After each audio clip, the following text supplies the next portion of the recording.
अस्सलामुअलैकुम एवरीवन, आप सभी का स्वागत करता हूं, खैर मकदम करता हूं अपने यूट्यूब चैनल हिंदुस्तानी एजुकेशन में। जैसा कि पीजी फर्स्ट सेमेस्टर का जो फॉर्म फिलअप करना है वो किस तरह से करना है शुरू से आखिर तक बताऊंगा, तो बने रहे हमारे इस वीडियो के साथ। सबसे पहले तो मैं लॉगिन कर लेता हूं। स्टूडेंट लॉगिन करेंगे तो हो सकता है कि देखिए मैं आपको दोनों चीज़ बता देता हूँ कि आपको अगर मान लीजिए यूज़र नेम याद नहीं है, ठीक है, अगर आप जीमेल डाल रहे हो, पासवर्ड डाल रहे हो, फिर भी नहीं खुल रहा, तो आपको इस परेशानी से निकलने के लिए आपको क्या करना है कि आपका जो यूनिवर्सिटी रोल नंबर दिया गया होगा कॉलेज की तरफ से, तो उसे आप फिलअप कर लोगे। ठीक है, ये रोल नंबर मेरा है, तो ये रोल नंबर यूनिवर्सिटी वाला है। ठीक है, तो यूनिवर्सिटी रोल नंबर को हम यहाँ पर फिलअप करेंगे और पासवर्ड में भी वही सेम जो ऊपर में लिखे होंगे रोल नंबर, उसे ही आपको इसमें लिखकर साइन इन कर लेना है। ठीक है, यानी अपने रोल नंबर से ही इसको लॉगिन करना है। लॉगिन होने के बाद आपको चलना है कहाँ, एग्ज़ाम फॉर्म पे। ठीक है, जब आप लॉगिन करोगे तो इस तरह से आएगा स्टेटस। ठीक है, यहाँ पर मैंने सब कुछ फिलअप कर रखा हुआ है। पहला देख पा रहे होंगे एप्लीकेशन स्टेटस है, तो मेरा सारा कंप्लीटेड है। ठीक है, और चलें देख लेते हैं डिटेल्स में क्या भरना रहता है। तो एप्लीकेशन डिटेल में आप देख पा रहे होंगे मैंने अपना नाम भरा है। ठीक है, ये पहले से ही आएगा लिखा हुआ, एमडी आसिफ कामरान मेरा नाम है। उसके बाद देख पा रहे होंगे डेट ऑफ बर्थ मैंने डाल दिया हुआ है, माँ का नाम है, पिता का नाम है, फिर आपको कैटेगरी है।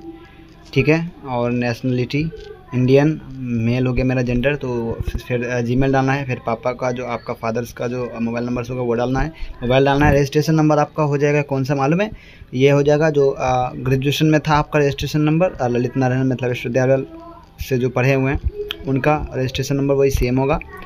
ठीक है, अपना परमानेंट एड्रेस डाल देंगे। ठीक है, और सेम एज लिख देंगे तो ऊपर नीचे दोनों सेम हो जाएगा। तो यहाँ पर ये पहला इसका काम था, यानी एप्लीकेंट डिटेल्स में इसे भरना है। फिर एकेडमिक डिटेल्स में आ जाएंगे तो यहाँ पर आपका जो भी मार्कशीट है, यानी देख पा रहे होंगे कि स्कूल कॉलेज नेम है। ठीक है, फिर बोर्ड यूनिवर्सिटी नेम डालना है, फिर पासिंग स्टेटस ईयर कौन सा है आपका, सेलेक्ट परसेंटेज लिखना है। उसके बाद मार्क ऑब्टेन, यानी ऑनर्स में आपका कितना नंबर था टोटल, और टोटल मार्क्स कितना का होता है। तो मार्क ऑब्टेन हम मान लीजिए मैंने 505 नंबर लिया था, तो 800 टोटल, 800 में मुझे 505 नंबर आए थे, तो मेरा परसेंटेज ये है। ठीक है, तो यहाँ पर आप अपने हिसाब से भर दोगे। और सब्जेक्ट्स जो आपने पढ़ा है ग्रेजुएशन में, तो देख पा रहे होंगे मैंने उर्दू हिंदी जो 50-50 मार्क का था मेरा, और ठीक है, और फिर उर्दू ऑनर्स था ही, इंग्लिश सब्सिडरी और हिस्ट्री सब्सिडरी। ठीक है, तो ये मैंने फिलअप कर दिया था, सबमिट कर दिया है। फ़ोटो सिग्नेचर में आप देख पा रहे होंगे मैंने ये सब फ़ोटो अपलोड कर दिया है और सिग्नेचर भी पोस्ट कर दिया है। अब बारी है सब्जेक्ट सेलेक्टेड का। तो सब्जेक्ट सेलेक्ट में आप देख पा रहे होंगे मैंने फर्स्ट सेमेस्टर सेलेक्ट किया, तो कंपलसरी ऑटोमेटिक ये सब आ गया हुआ है जो हमको पढ़ना है, फिर सेव कर देना है। ठीक है, ये मेरा प्रीव्यू है, तो प्रीव्यू में आप देख पा रहे होंगे मेरा सब कुछ हो चुका है। ठीक है, प्रोसीड टू पेमेंट है, तो पेमेंट के लिए मैं यहाँ पर ऑनलाइन मोड सेलेक्ट करूँगा, डेबिट कार्ड पे क्लिक करूँगा, तो आप देख पा रहे होंगे कि 517 रुपया यहाँ पर आपका है। ठीक है, प्रोसीड टू पे करेंगे तो पे हो जाएगा। अभी फ़िलहाल मुझे पे नहीं करना, शाम तक करूँगा। तो बस इस वीडियो में इतना ही। देख रही हिंदुस्तानी एजुकेशन, मिलते हैं अगले वीडियो में। गुड बाय, टेक केयर, अल्लाह हाफिज़।